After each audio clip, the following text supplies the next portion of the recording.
Bonjour et bienvenue à ce 19e webinaire organisé par le Forum de reportage sur la crise sanitaire mondiale du Centre international pour les journalistes en partenariat avec le Réseau international des journalistes.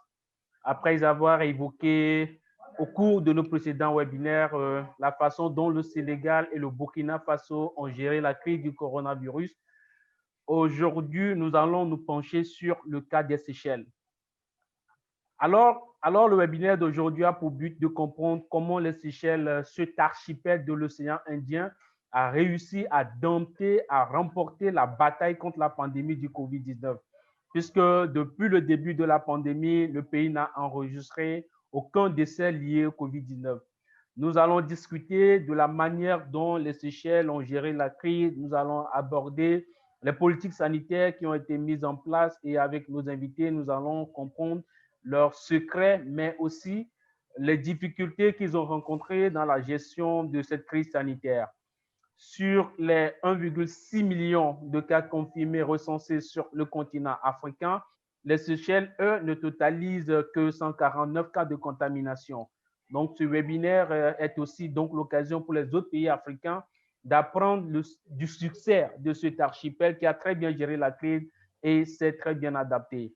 Avec nous ce jeudi pour parler des Seychelles, nous avons M. Racine Vanier. Il est journaliste aux Seychelles et directeur de l'agence de presse des Seychelles depuis 2014.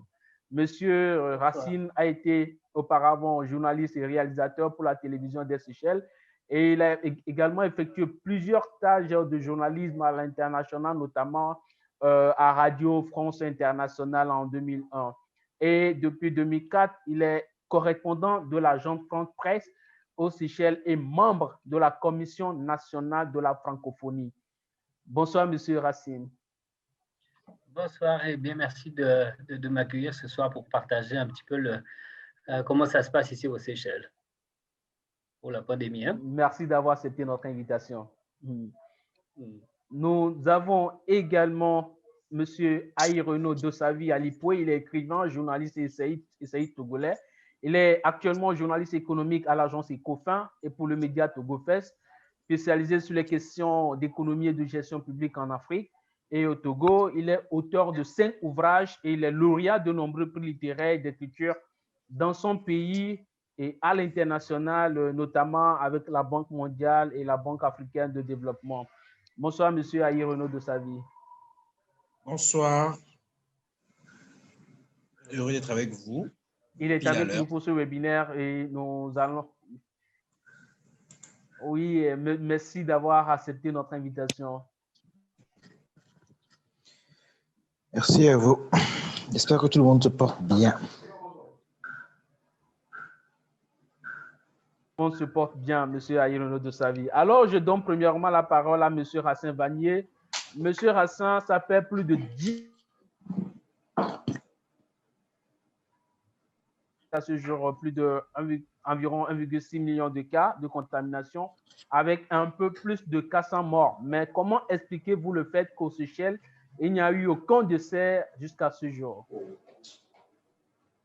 Alors, je crois qu'on a la chance aux Seychelles d'être un archipel en plein milieu de l'océan Indien. Ça veut dire que donc nos frontières sont sécurisées, si je puis dire, et que c'est pas facile de rentrer. Et vous savez que dès que l'épidémie est arrivée, on a tout de suite fermé les frontières, on a empêché les avions de venir pour s'assurer que l'on contienne au maximum la maladie en dehors à des cas juste importés. Parce que c'était ça le plus important pour nous, c'était de faire en sorte que la maladie, le virus, n'entre pas dans le pays et ne se répande pas à travers la population. Donc, ça a été ça l'enjeu numéro 1 des autorités sanitaires, de faire en sorte que ça soit que des cas importés et on les détecte le plus tôt possible. Parce que pour pouvoir faire face à cette maladie, c'est de les détecter le plus tôt possible et de les soigner tout de suite. L'ensemble des personnes qui ont été détectées positives au Covid, c'est des personnes qui ont tout de suite, et en termes de transmission du virus, elles n'étaient pas encore arrivées à une situation où elles pouvaient transmettre le virus, où elles étaient malades. Donc, le virus, dans l'organisme de ces personnes, était encore en cours de développement, si je puis dire. Et c'est ça essentiellement qu'a été la lutte des Seychelles, c'est d'empêcher le virus d'entrer. Mais surtout, ce qui a été important pour les Seychelles, parce que dès qu'on a parlé du virus, les Seychelles, c'est une population de 98 000 habitants. On avait, je crois, que 10 lits avec ventilateur. Alors, 10 lits avec ventilateur, on n'avait pas suffisamment d'équipement pour faire face au cas où il y avait une crise, une pandémie ici aux Seychelles. Donc, alors là, une des premières choses que les autorités ont faites, c'est de faire en sorte qu'on essaye d'empêcher le virus de rentrer et aussi, surtout, d'acheter du matériel pour pouvoir, en cas de problème, faire face. Aujourd'hui, on a à peu près une 50aine de lits avec des respirateurs en cas où on a un problème de Covid.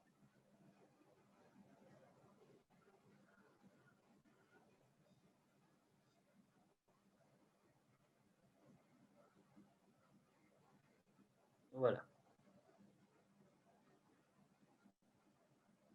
J'espère qu'on n'a pas perdu la personne qui gère justement le tout. Il est parti?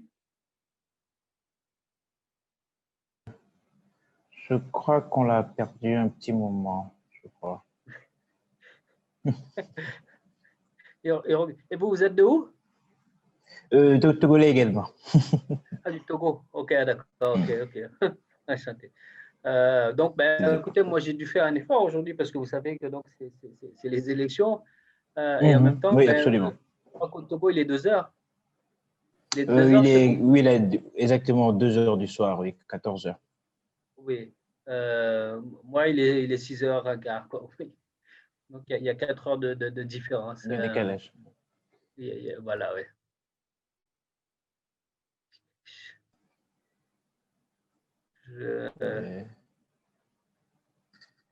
Et aimable non plus ne me semble pas. Aimable non plus ne semble pas.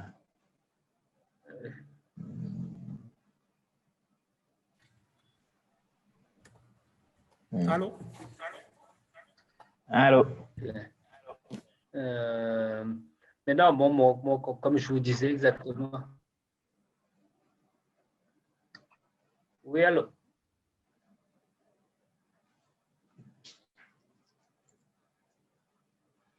Oui, comme je vous disais.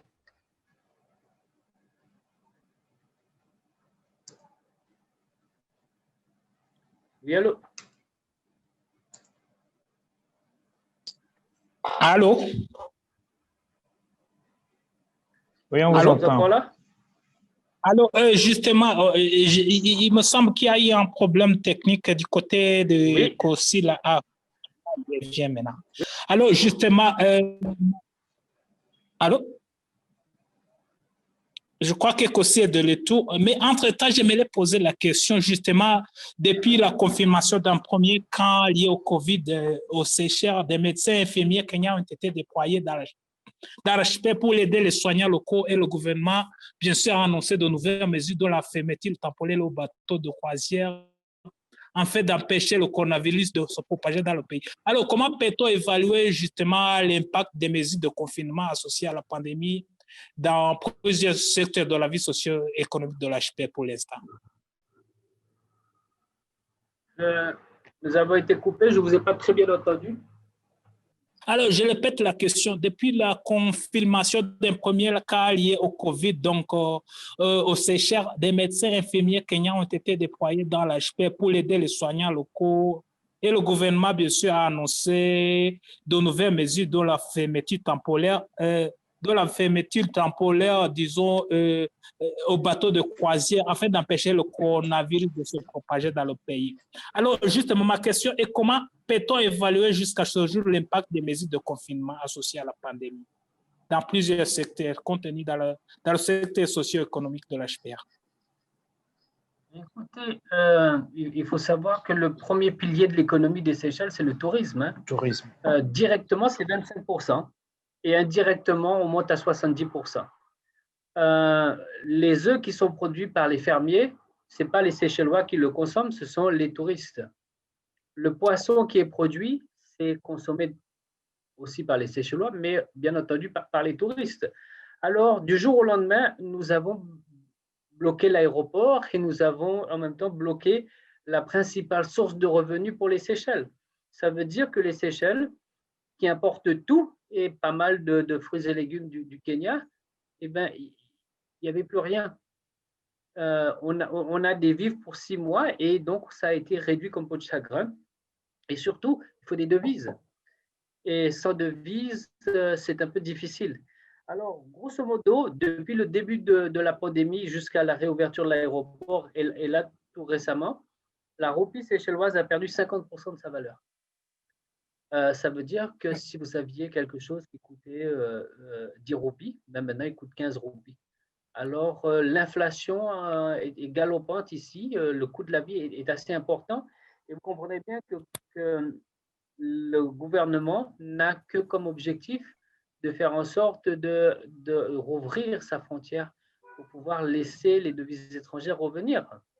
Et le problème, c'est que nous sommes dans une situation actuellement avec les élections et ce n'est pas facile parce que on doit jouer sur les deux côtés, laisser les touristes revenir, mais tout en faisant attention que les touristes qui sont bien entendu porteurs de devises étrangères ne soient pas aussi porteurs du Covid. Donc, il y a des mesures qui sont assez strictes pour pouvoir s'assurer qu'on puisse jongler avec ces deux situations. Mais pour l'instant, la vie semble normale ici aux Seychelles. Pourquoi? Parce que le gouvernement séchellois a une politique très spéciale, c'est de maintenir le prix stable d'une dizaine ou d'une quinzaine de produits, tels que le riz, le lait, le sucre, l'huile.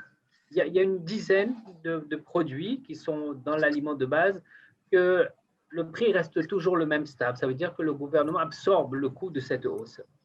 Mais je ne sais pas pour combien de temps est-ce que le gouvernement va continuer d'absorber le prix de ces produits. Mais en tout cas, pour les Seychellois actuellement, on ne ressent pas encore énormément parce que les gens ont commencé à comprendre la nécessité de ne pas aller faire des dépenses exorbitantes, de ne pas aller sortir, s'amuser, etc. parce que le coût de la vie a considérablement augmenté ici. C'est pour l'instant vivable, mais dans les semaines et mois à venir, cela pourrait devenir plus compliqué. Alors, justement, quand vous parlez… Oui, vas-y, allez-y. Oui, je veux savoir, est-ce que la faible densité démographique des Seychelles est aussi l'un des atouts qui ont permis au pays d'avoir su gérer cette crise? Je dirais non, parce que le problème, c'est qu'il y a eu plusieurs touristes seychellois qui sont arrivés et qui sont rentrés dans le pays, qui ont été en contact directement avec d'autres personnes. Je vous donne un exemple. Il y avait un monsieur qui travaillait à l'aéroport des Seychelles, qui a eu la maladie, qui ne savait pas. Il a continué de rentrer chez lui avec sa femme, ses enfants, sa mère, tout le monde. Et lui a été diagnostiqué, ses parents ont été mis en quarantaine. Et bien, personne n'a eu la maladie. Scientifiquement, les médecins, les gens ne savent pas, ne comprennent pas très bien comment ça s'est passé. D'autres personnes qui travaillaient dans les hôtels étaient en contact avec d'autres employés de l'hôtel.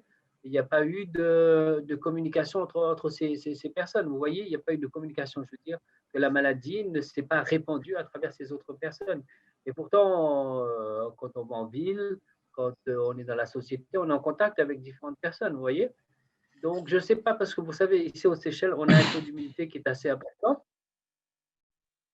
Est-ce que c'est ça ou est-ce que c'est autre chose? Je ne saurais pas vous dire exactement.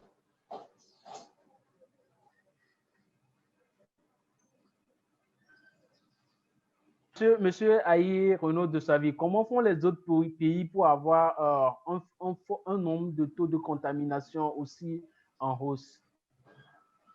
Oh, bon, j'imagine que ça dépend desquels, hein. Déjà, on se rend bien assez compte que globalement, quand même, les pays africains ont des niveaux de contamination bien plus bas que, le, que les moyennes mondiales. C'est vrai que ramener, par exemple, à ce qui se passe aux Seychelles, on est un peu en excès. Et je pense que là, des facteurs justement comme la démographie entreraient en jeu.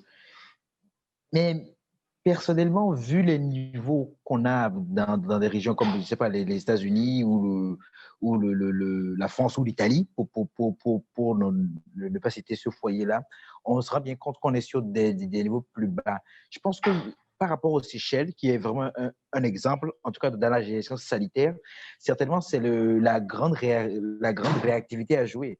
Les Seychelles ont fermé leur espace aérien au vol extérieur très, très tôt. Dès mars, comme le disait M. Bavanier, ils ont très tôt réagi de façon vraiment exemplaire. Hein. Pour un pays justement qui dépend du tourisme, ils ont fait un choix très difficile, très tôt, quoi. C'est-à-dire accepter quand même de perdre une part non négligeable de touristes en bloquant les importations de pathogènes via l'espace aérien, ce qui a réduit considérablement la pression sur le système sanitaire et le potentiel de contamination. Parce que ce qui joue avec le virus, en tout cas ce qui jouait à l'époque, c'est sa grande contagiosité. C'est quand vous laissez une semaine, 2 semaines, 1 mois au pathogène que vous vous retrouvez avec beaucoup de cas difficiles à contrôler. Donc, par rapport aux Seychelles, je pense que la réactivité a fait la différence pour beaucoup de pays africains. On se souvient de l'Éthiopie qui est dépendant et ayant besoin du flux aérien, notamment depuis la Chine, a maintenu la circulation. Éthiopienne a refusé de bloquer, peut-être parce qu'il n'a pas le choix non plus, parce qu'il y a toujours cet arbitrage à faire entre le sanitaire et l'économique, et de s'assurer que le remède contre la maladie ne tue pas plus que la maladie elle-même, qui est en réalité l'équation très complexe que la plupart des pays ont eu à gérer d'une façon ou d'une autre.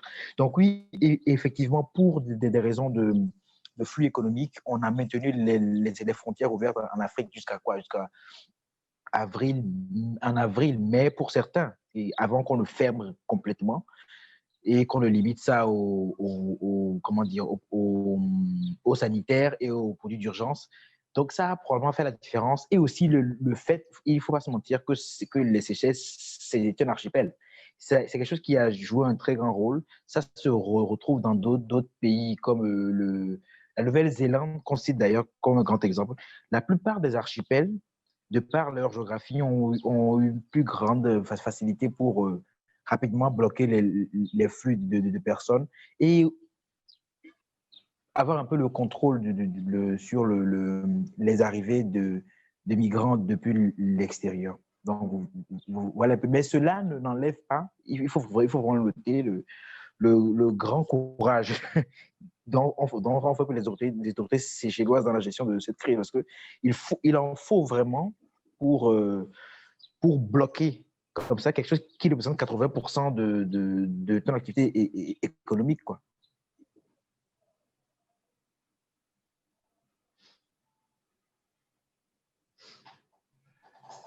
Monsieur Racine Vanier, dites-nous, comment est-ce que les Seychelles comptent relancer leur économie? Comment est-ce qu'ils comptent relancer le secteur clé du tourisme après la pandémie? Ça a été très, très difficile, vous savez,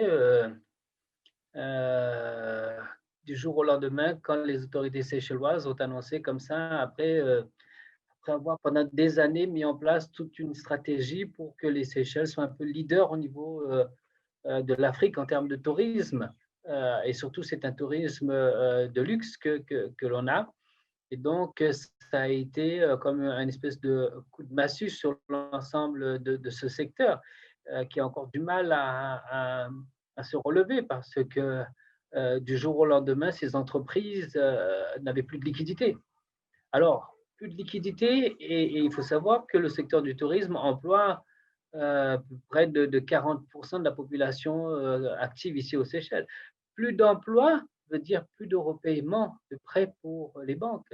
Plus de repaiement pour les banques, ça veut dire plus d'argent pour les banques, plus d'argent pour redistribuer, pour tout ça. Et donc, le gouvernement a fait un geste considérablement. Le gouvernement a dit, écoutez, voilà, pour les 3 prochains mois, je vais fournir le salaire de l'ensemble du secteur privé qui est lié à l'industrie du tourisme. Parce que le gouvernement séchellois a fait le choix de soutenir son industrie du tourisme et de soutenir son économie, son pays. Parce que si le gouvernement séchellois n'était pas intervenu pour soutenir son industrie du tourisme, il n'y a plus rien à manger et ça serait vraiment la catastrophe. L'économie séchelloise, finalement, parce qu'elle repose sur 2 piliers importants. C'est le tourisme et on a aussi la pêche. Vous savez, on est avec la Côte d'Ivoire, on a la deuxième plus importante usine de conserverie de thon de l'océan Indien. Et donc, c'est un peu ce deuxième secteur qui a pu ramener un peu d'argent dans l'économie, mais c'est encore très loin. Il faut savoir que les réserves des Seychelles, c'est à peu près 18 mois. On a à peu près 18 mois, on a à peu près 500 millions de dollars de réserves. Pour l'instant, ça va, mais les autorités séchelloises ont tout simplement décidé de ne pas intervenir et de laisser le marché être cette fluctuation, parce qu'un dollar valait 12 roupies. Aujourd'hui, un dollar vaut 18 roupies. Donc, vous comprenez cette situation. Mais avec les fêtes de Noël qui arrivent, novembre, décembre, c'est la haute saison. Les touristes, on espère, vont commencer à revenir. Mais on se pose la question, bien sûr, revenir en masse avec le Covid, comment ça va se passer, vous voyez? Donc, on a les yeux tournés vers tout ce qui est pharmacie, tout ce qui est, je veux dire, vaccin, peut-être en espérant le plus vite que l'on trouve un vaccin et le plus vite notre économie pourra repartir. Parce que les Seychelles en Afrique, je ne sais pas si on n'est pas les premiers ou deuxièmes, avec 17 000 $ par an par habitant. Je ne sais pas si c'est la Libye qui était premier avec le pétrole. Mais en tout cas, donc, on fait partie des premiers en termes de revenus par tête d'habitant.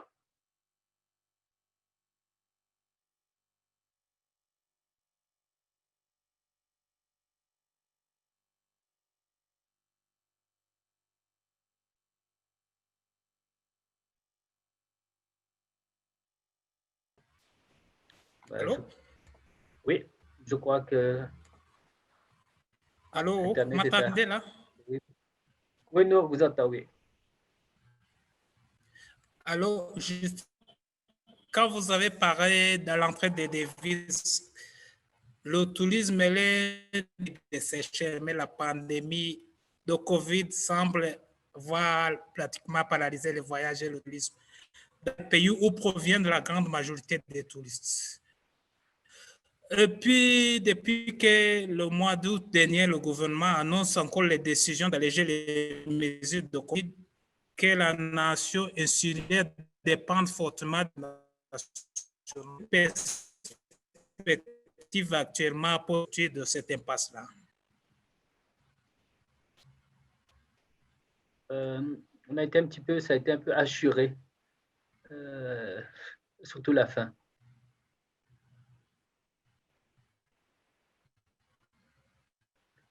Je peux répéter la question. Monsieur Emma, pouvez-vous reprendre votre question, surtout vers la fin? Oui.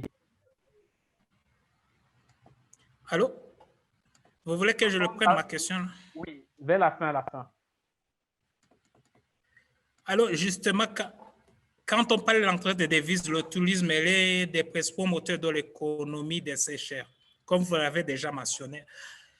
Alors, mais quand la pandémie semble avoir pratiquement paralysé les voyages et le tourisme dans le pays où proviennent la grande majorité des touristes. Et puis, depuis le mois d'août dernier, le gouvernement annonce encore la décision d'alléger les mesures de confinement pour attirer le plus grand nombre de touristes, bien entendu. Alors, compte tenu que la nation insulaire dépend fortement des voyages, quelles sont les perspectives maintenant post-Covid pour que ces touristes nationaux puissent arriver dans nos pays là? Oui, oui. Ben alors, vous savez, c'est ce que l'on vend actuellement, eh ben, c'est le côté sécurité que l'on a, puisqu'on n'a pas de mort. On n'a que 2 personnes qui ont le Covid qui sont sur une île assez loin de Maï. Donc, c'est ça que l'on vend aux touristes en leur disant, voilà, les Seychelles, eh ben, c'est un pays avec des plages, avec beaucoup de tranquillité, pas de problème, etc. Et en plus, il n'y a pas de Covid.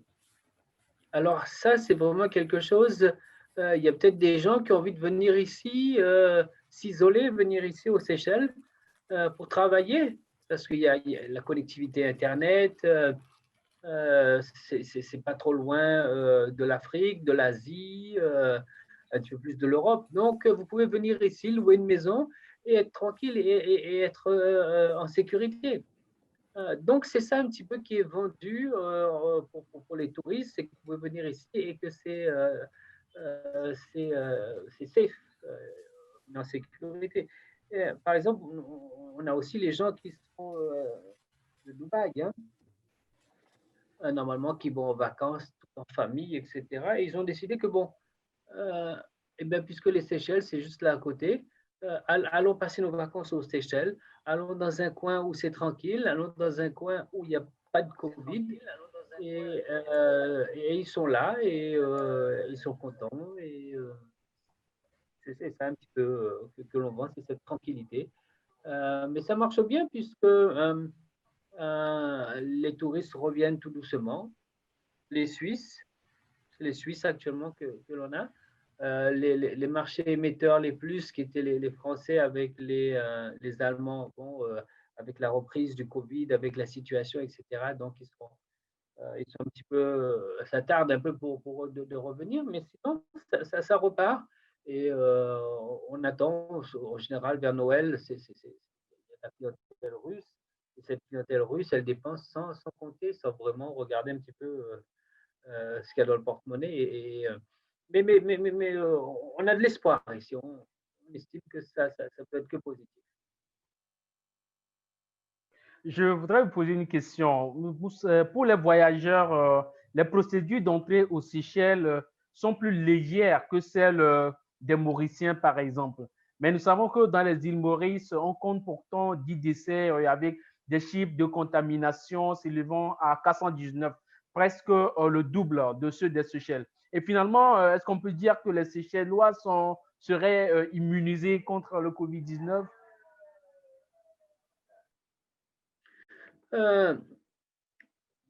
Scientifiquement, je sais pas si on pourrait dire cela. Mais ce que je peux vous dire, c'est que comparé par exemple à Maurice, où eux, bon, l'infection s'est répandue beaucoup plus vite, peut-être que la personne, au moment où elle a été détectée, était peut-être un peu plus malade. Et comme je vous dis, l'accent a été mis beaucoup à détecter le plus tôt possible la maladie pour éviter que cela ne se répande et éviter surtout que, que cela se répande à la population et que la personne ne soit beaucoup plus malade et que cela puisse créer un problème. Je vous redis encore, bon, les médecins estiment peut-être que est-ce que c'est des facteurs ici, mais vous savez, on n'a pas encore des études scientifiques qui pourraient prouver cela.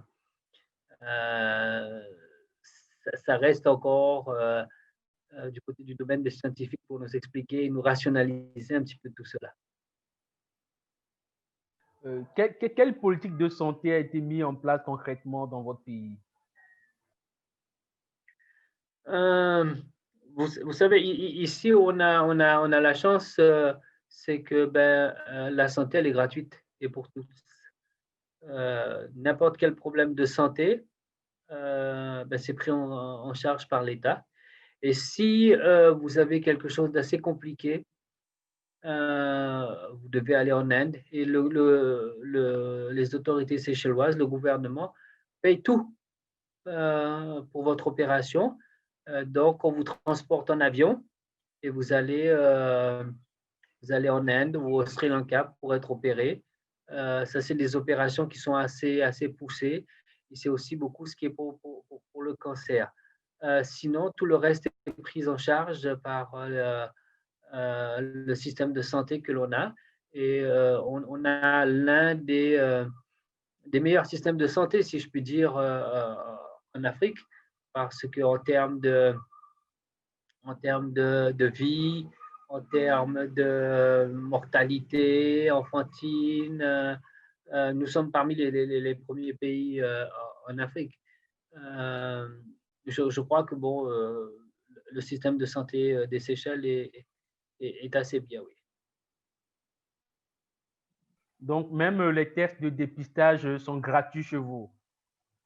Oui, les tests de dépistage sont gratuits, mais tant que pour l'instant, on n'est pas dans une situation de transmission communautaire, les autorités seychelloises ne pratiquent pas un dépistage à grande échelle, mais plus essentiellement, comme je vous dis, par exemple, quand il y avait eu quelques personnes qui ont été affectées, c'est plus l'entourage direct que l'on teste.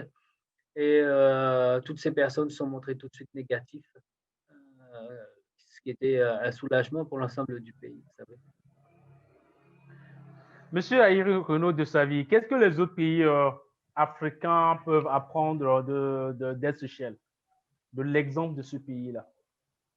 Oh, très franchement, je dirais, c'est la réactivité. C'est vraiment la réactivité. Mais dans la gestion en particulier des premiers cas. Et évidemment, si vous me demandez comme ça, j'aimerais bien avoir l'État qui prend en charge tous nos problèmes de santé. Bien, oui. On n'a pas se casser la tête. Ça veut dire que c'est sûr. Si on est malade, c'est juste aller chez le médecin à n'importe quelle heure. C'est sûr que ça change. C'est sûr que ça changerait énormément de choses pour énormément de gens. Dans le cadre de la pandémie, je pense que c'est vraiment la rapidité d'action, que ce soit dans la façon dont on ferme l'espace ou qu'on le rouvre, et dans la façon dont on fait des tests ciblés, pas nécessairement de masse, mais ciblés, et rapidement, qui permettent de circonscrire le problème et d'éviter une propagation et surtout d'éviter ce qu'on appelle justement la transmission communautaire, qui, elle, est le véritable cauchemar lié à cette pandémie. Donc, mais il faut quand même garder à l'esprit que l'archipel séchellois reste un exemple unique au monde, hein, pratiquement, en tout cas unique qu'en Afrique. Donc, on peut tirer des leçons et on doit. Et santé garantie pour tous, hein, un de ces quatre, je l'espère. Mais quand même, c'est un exemple assez exceptionnel sur le continent. Donc, j'ai envie de dire comparaison n'est pas raison quelque part, parce que les réalités ne sont pas du tout les mêmes. Le PIB par habitant n'est pas le même, la démographie n'est pas la même, la taille de l'espace à gérer n'est pas le même.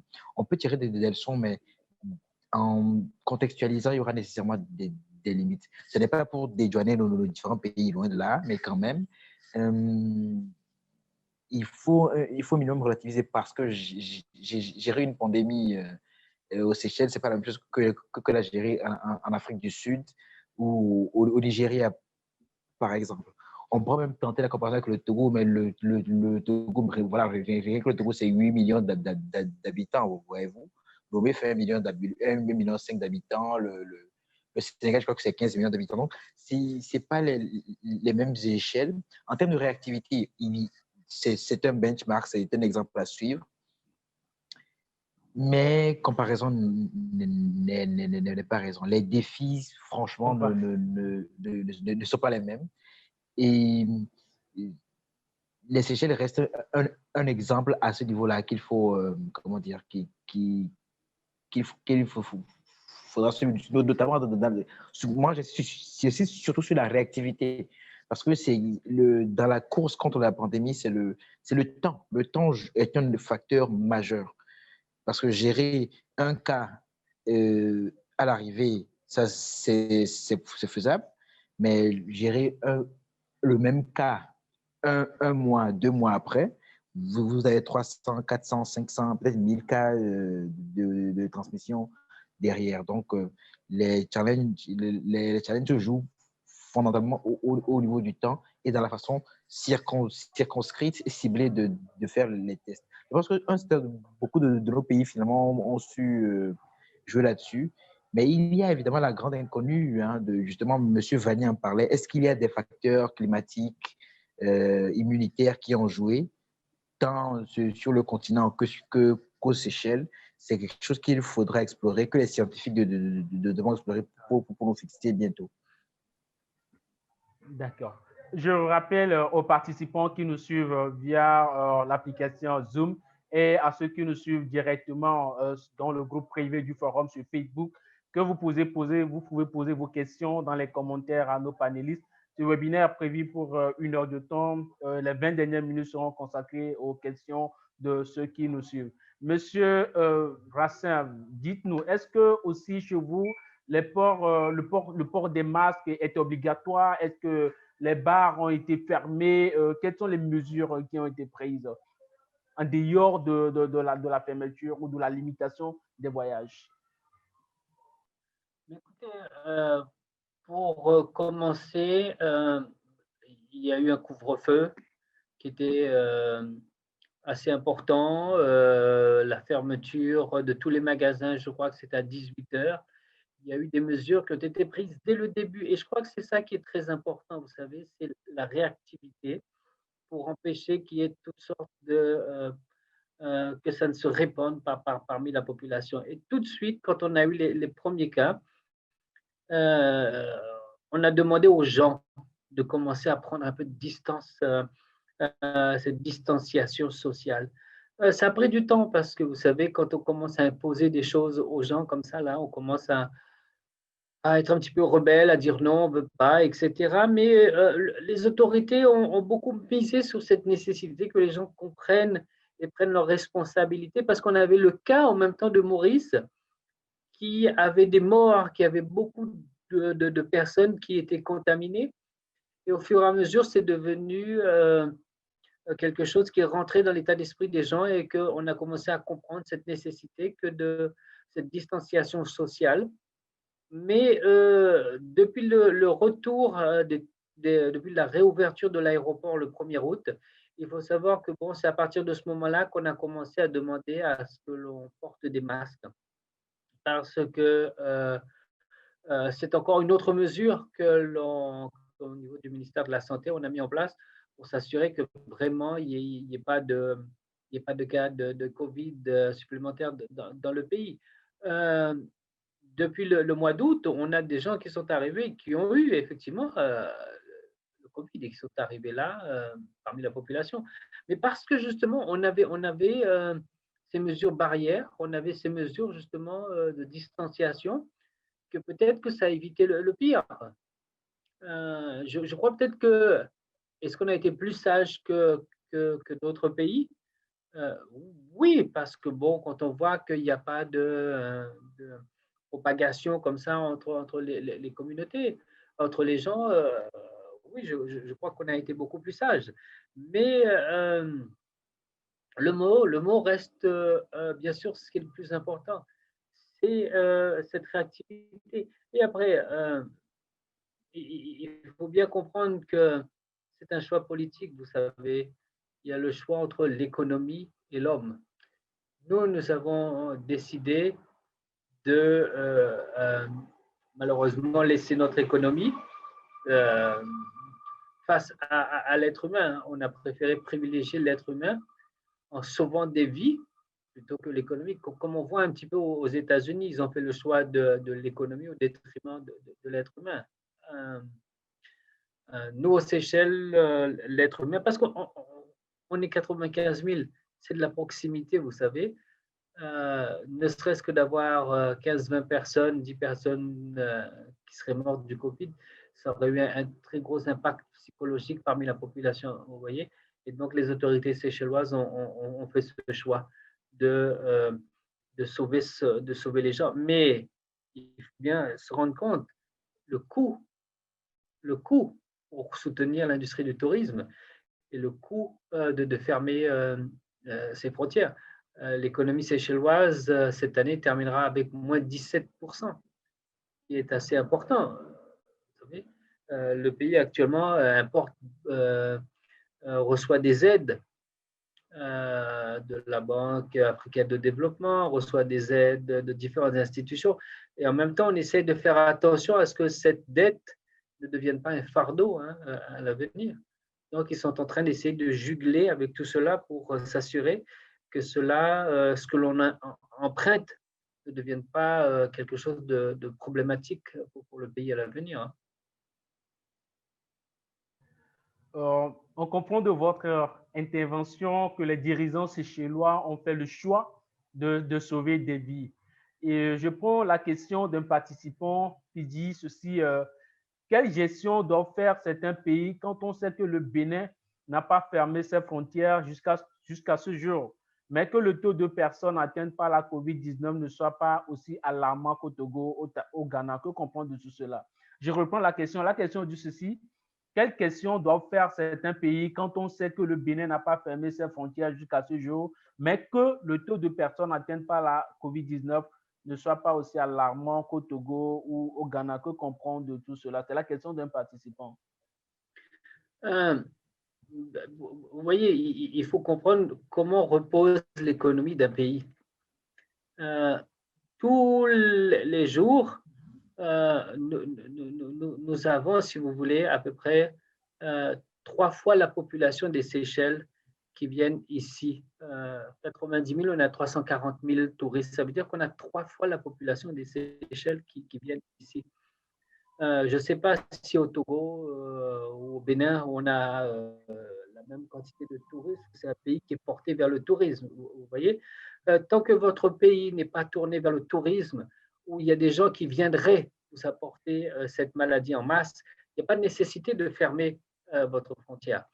Mais comme nous avons des touristes qui viennent et que c'est un pourcentage assez important de la population qui est là. Donc, c'est pour cela que chaque pays a sa propre politique à mener et à mettre en marche en fonction de ses défis, en fonction de son économie. Je ne connais pas peut-être pour le Togo et le Bénin, mais je ne sais pas si c'est aussi, en termes de pourcentage touristique comparé aux Seychelles, c'est aussi élevé. Et donc, c'est pour ça qu'il y a cette décision des autorités séchelloises que de fermer les frontières, vous voyez. Pour en rajouter aussi, il faut faire attention aux chiffres dont on parle, pas par rapport à tout ça. Voyez-vous, si deux pays différents ont le même nombre de contaminés, alors que l'autre, par exemple, a 2 fois plus d'habitants, tout de suite, vous avez le ratio de gens malades par habitant qui est divisé par 2 d'un pays à l'autre. Par exemple, le Nigeria, en valeur absolue, a beaucoup de cas, mais rapporté à sa population qui est 200 millions, ce n'est plus aussi important que ça en termes de ratio. Donc, c'est tout ça qui joue. Et aussi le fait que les dirigeants de tous les pays, en tout cas j'espère, en tant que patriotes, doivent jouer en permanence sur 2 extrêmes, c'est-à-dire, comme le disait M. Vallier, l'aspect sanitaire d'un côté et l'aspect économique de l'autre.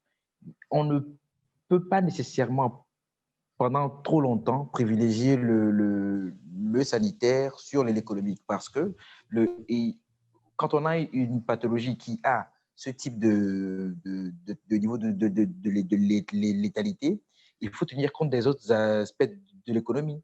Les Seychelles ont fait quelque chose de vraiment extraordinaire pour un pays qui dépend autant du tourisme.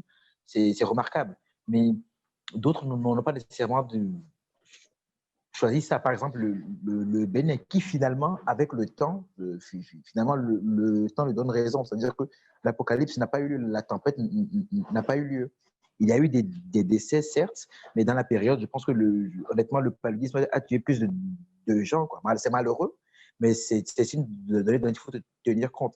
Et il faut aussi se rappeler qu'au début de la pandémie, c'est-à-dire entre disons, au premier trimestre, on ne savait pas grand-chose. On ne savait pas ce qu'il en était, on ne savait pas quelle était la nature réelle de la maladie. On ne croyait par exemple qu'il fallait des ventilateurs, alors qu'aujourd'hui, on sait que ce n'est pas nécessairement la première chose à faire. Donc on était dans le flou et on se reposait sur les chiffres du MERS, les chiffres du SARS de 2003. Et donc, en extrapolant, on s'attendait légitimement à ce qu'il y ait une véritable catastrophe. Et les États ont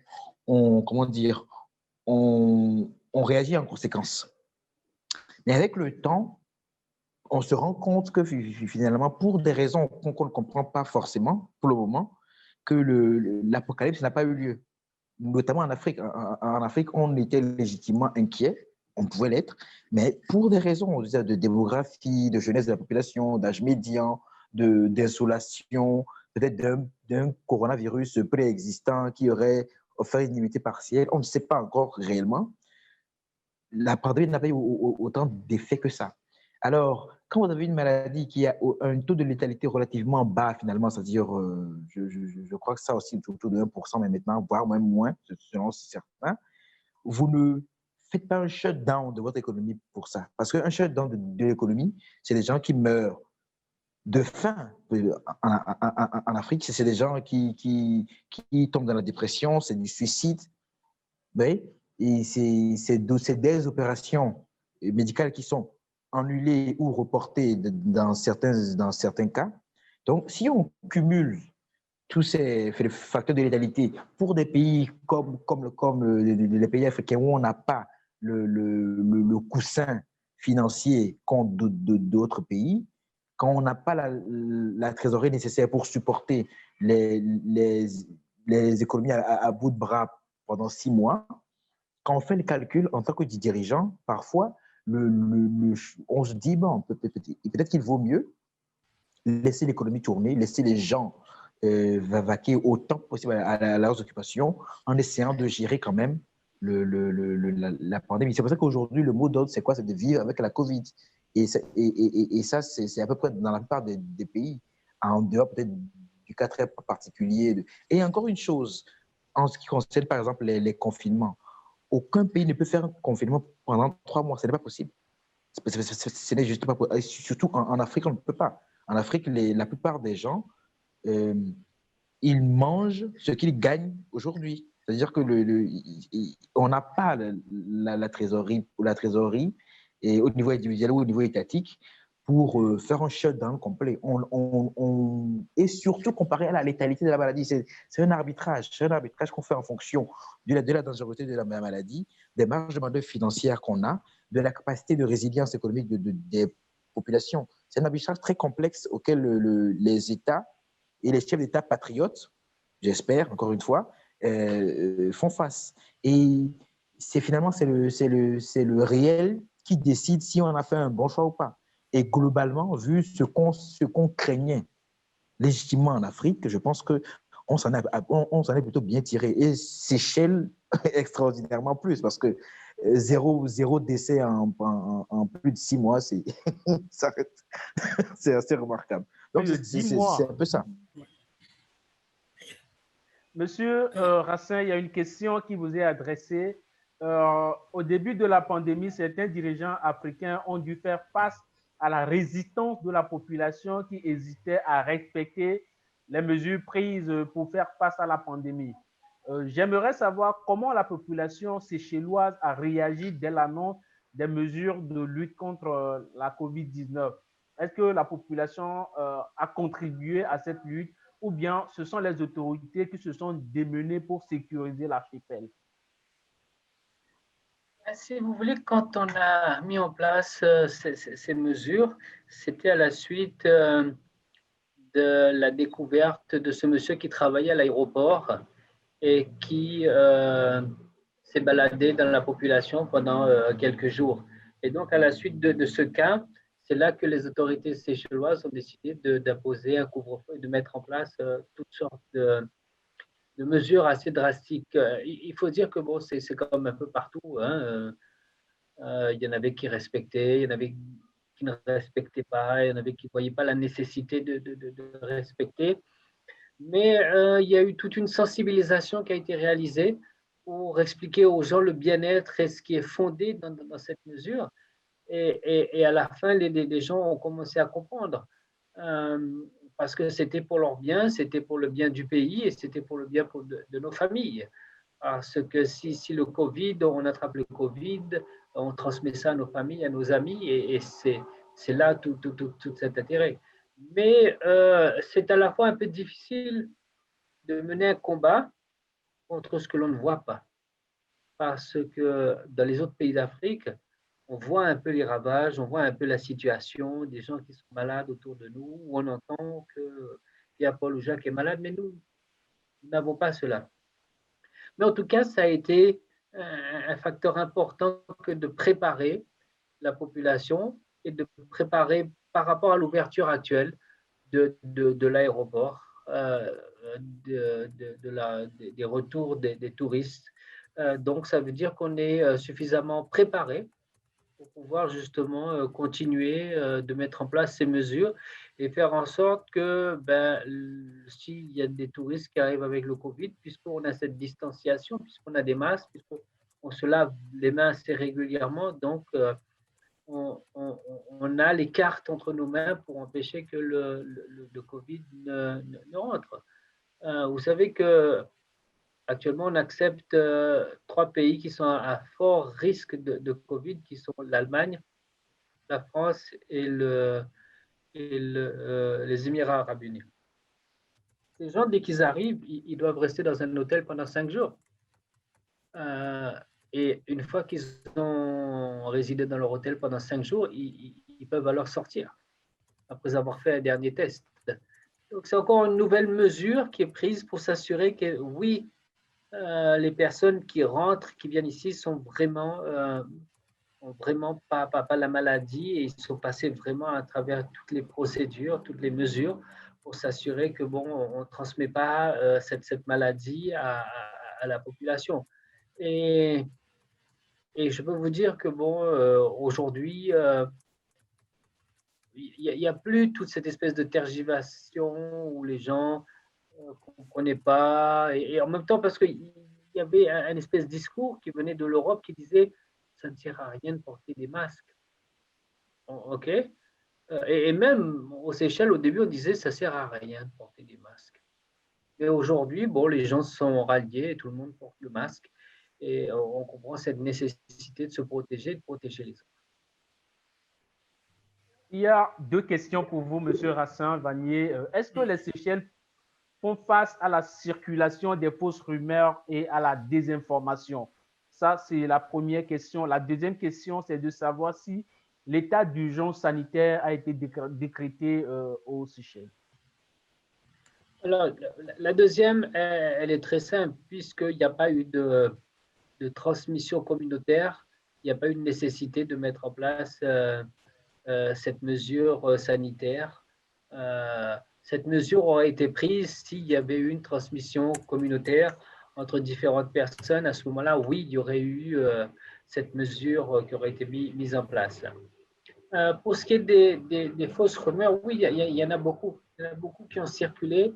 Il y avait les espèces de fausses déclarations du département de la santé. Il y avait toutes sortes de choses qui circulaient. Mais pour éviter ce genre de choses, eh bien, le gouvernement, le département de la santé a décidé de faire 2 points presse par semaine. Ça veut dire que le mardi et le jeudi, toute la population était devant sa télévision. Il y avait un point de presse pendant un peu plus d'1 heure avec tous les journalistes. Moi-même, j'étais présent et on venait poser toutes les questions et le ministère de la Santé étaient là pour rassurer les gens, pour leur expliquer quelles sont les mesures, le fondement, le raisonnement de toutes ces informations. Et si vous voulez, dès que l'on donne une information, dès que l'on explique quelque chose aux gens, ça coupe l'herbe sous le pied très vite de toutes ces fausses informations. Vous voyez, c'est ça, c'est cette nécessité de communiquer. Je crois que les autorités séchelloises ont joué le rôle très vite de communiquer. Et même si c'était tendu au début parce que les journalistes cherchaient la petite bête, cherchaient toutes sortes d'informations pour savoir s'il y en avait qui avaient pu passer à travers les mailles sous les mesures qui avaient été mises en place, etc. Si c'était des mesures qui étaient vraiment justifiées, etc. Mais à partir du moment où les autorités séchelloises donnaient un point de presse 2 fois par semaine, ces informations ont cessé assez rapidement.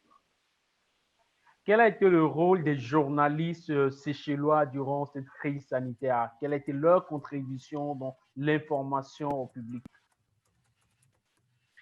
Mais je crois que les autorités séchelloises ont compris très tôt que cette bataille ne pouvait être menée qu'avec la presse, qu'avec les journalistes.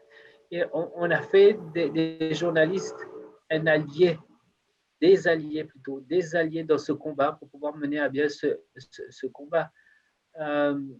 Et c'est pour cela qu'on laissait libre les journalistes de poser toutes sortes de questions pour justement aider à rassurer la population, toutes sortes de questions inimaginables que les journalistes avaient. Et bien c'était abordé. Et c'était une conférence de presse qui était en direct. Et même plus que ça, tous les départements de l'État qui souhaitaient faire une conférence de presse qui était reliée avec le Covid, et bien, tout ça, c'était en direct. On posait des questions, toutes sortes de questions, etc. Et on a démocratisé tout cela et la presse a joué un rôle vraiment important, vraiment très important dans cette lutte. Monsieur Renaud de Savy, est-ce que peut-être chez vous au Togo ou dans d'autres pays, vous avez constaté le même rôle qu'a joué la presse, que le rôle de la presse a été assez déterminant? Oui, c'est ça qui est assez paradoxal avec la Covid, c'est que les médias ont joué un rôle absolument, comme le dit M. Valier, absolument fondamental durant cette pandémie. Parce qu'il y a eu, surtout avec les réseaux sociaux, il y a eu tellement de fake news, tellement d'informations, parfois remarquablement aberrantes, on ne savait plus donner de la tête. Et très vite, les populations ont compris la nécessité de s'en remettre à des informations sourcées, précises et officielles. C'est-à-dire que autant les médias ont été très affectés par la pandémie, en tout cas les journalistes freelance, beaucoup ont été affectés. Je pense que vous avez déjà parlé ici dans une rencontre, autant ils ont eu énormément de travail. Parce qu'il fallait informer, il fallait sourcer, il fallait faire du fact-checking quasiment en permanence. Donc, on a vu rapidement émerger comme ça des entités, je pense dans différents pays, notamment au Togo, où différentes personnes, différents journalistes spécialisés dans le fact-checking pour dire que ça, c'est vrai, ça, ce n'est pas vrai, ça émane d'une source officielle, ça, c'est du fantasme. Et donc, les médias ont servi de boussole durant cette pandémie parce que avec les réseaux sociaux, tout n'importe quoi pouvait circuler quasiment à la vitesse de la lumière et submergé par ce flot d'informations pratiquement en continu, il fallait pouvoir faire le tri. Et même ici, la coordination qui était en charge de la réponse à la pandémie, justement, elle fait un point de presse depuis plusieurs mois maintenant, un point de presse une fois par semaine, où, pareil, les médias posent leurs questions, toutes les questions possibles et imaginables. Il y a des mises de points sur l'évolution, les foyers, les endroits qui vont être bouclés, etc., etc. Donc, les médias ont joué un rôle fondamental durant cette pandémie et j'espère comment dire, qu'on saura un peu les récompenser à la hauteur du travail qu'ils ont abattu. Parce que ça n'a pas été du tout facile d'avoir plus de travail encore à faire, alors que les ressources financières, dans bien des cas, s'amenuisent. Donc, c'est une équation très particulière à laquelle beaucoup de journalistes ont dû faire face. Et malgré ça, beaucoup sont allés au front pour justement trouver la bonne information et la donner au public. Monsieur Vanier, pensez-vous que les pays dont les économies sont trop dépendantes du tourisme et qui sont les plus affectés par cette crise devraient revoir leur stratégie de développement? Oui, mais faut-il pouvoir avoir la possibilité de pouvoir modifier son développement, vous savez, parce que les Seychelles, archipel de l'océan Indien, de 1 340 000 km², c'est plus grand que la France, c'est plus grand que pas mal de pays, mais c'est que quelques cailloux avec nos îles qui sont répandues. Et donc, il n'y a pas grand-chose. Il y a par le tourisme et la pêche. Même l'agriculture, ça a été un problème, ça a été un défi pour nous, l'agriculture, parce qu'on n'est pas autosuffisant. On importe tout du Brésil, du Kenya, de l'Inde. Et donc, ça a fait prendre conscience à nos politiques que, oui, les produits importés dans ces différents pays sont beaucoup moins chers. Mais avec cette situation du Covid, la population peut mourir tout simplement parce qu'on n'a plus rien à manger, vous voyez. Mais on n'a pas la place pour pouvoir faire de l'élevage. On n'a pas la place pour pouvoir avoir une agriculture intensive. On a des îles que l'on essaye de développer. Mais si vous voulez, le ratio développement touristique et agriculture, il y a beaucoup plus de revenus économiques à travers les hôtels 5 étoiles que l'agriculture. Mais en même temps, il faut être conscient que sans agriculture, ça peut être extrêmement problématique pour un pays si on n'a rien à manger. Avoir des dollars et rien à manger, on ne va pas manger les dollars, on ne va pas manger le papier. Hein. Il nous faut des légumes, il nous faut de la viande. Et donc, ça fait prendre conscience à nos politiques quelle est la part de l'un et de l'autre. Oui, il nous faut un développement touristique, mais oui, il nous faut avoir une stabilité au niveau alimentaire. Et je crois que c'est ça que l'ensemble des politiques, parce que depuis que le Covid est arrivé, parfois on a tendance en Afrique à un petit peu parfois faire des politiques à vue de nez. Ah, et pas manger là, alors on va faire une politique, se dépêcher de développer un peu notre agriculture. Et puis finalement, bon, dès que le Covid sera peut-être terminé, ça sera mis de côté. On retournera à comment gagner encore plus d'argent. Ouais.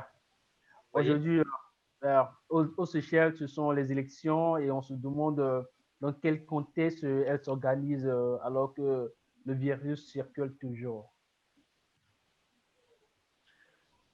Oui, mais bon, comme je vous dis, actuellement, on n'a que 2 cas qui sont sur les îles. Donc, moi, j'ai été aujourd'hui dans les bureaux de vote. Les consignes n'étaient pas trop respectées parce que, bon, comme je vous disais, il y a un ennemi, mais l'ennemi, on ne le voit pas, il n'est pas là. On prend des mesures au cas où il y aurait des problèmes. Mais en tout cas, aujourd'hui, là où j'ai été dans les centres, dans les bureaux de vote, on avait un peu oublié le Covid pour se concentrer sur le choix politique qu'on devait faire.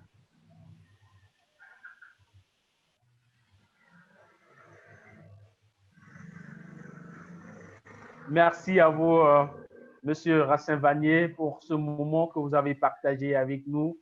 Ça nous fait énormément plaisir vu votre disponibilité et vu qu'aujourd'hui, ce sont les élections dans votre pays.